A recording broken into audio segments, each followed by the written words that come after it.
خبر وفاة الفنانة علا غانم بيتصدر الترند النهاردة، وده بعد أقل من شهر من اتهام زوجها ليها إنها على علاقة بالمخرج خالد يوسف وممثلين تانيين كتير. اعمل لايك للفيديو وتعالى اما أقولك الحكاية. صحينا النهاردة اتفاجئنا كلنا بخبر وفاة الفنانة علا غانم، الخبر اللي كان صدمة لمحبينها جدا جدا، خصوصا إنها كانت مختفية عن الأنظار لفترة طويلة، والجمهور ربط الخبر ده بعدم ظهورها في كواليس تصوير فيلم حريم كريم الجزء الثاني، رغم إن معظم الممثلين تقريبا موجودين. لكن الدكتور أشرف زكي نقيب المهن التمثيلية نفى الخبر ده، وقال إن الفنانة علا غانم صحتها زي البومب ومحدش يقلق عليها خالص، لا وكمان فرح كل محبين الفنانة وأكد تواجدها في فيلم حريم كريم الجزء الثاني.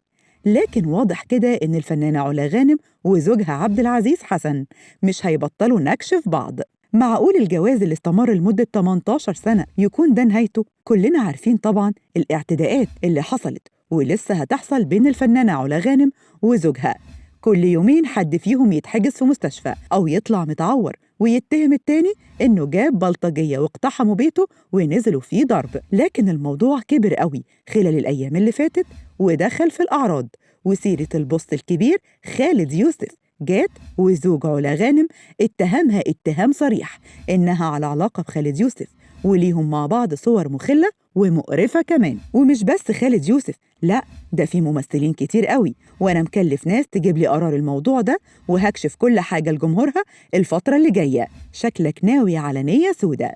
وما عداش كام اسبوع وصحينا النهاردة على خبر وفاة الفنانة علا غانم عن عمر يناهز 51 سنة. فتفتكروا يا ترى اللي طلع الإشاعة دي زوجها عبد العزيز حسن، ولا علا غانم عايزة تثير الجدل حواليها تاني، ولا في ناس تانية بتلعب من تحت الترابيزة وبيستغلوا الخلافات بين علا غانم وجوزها؟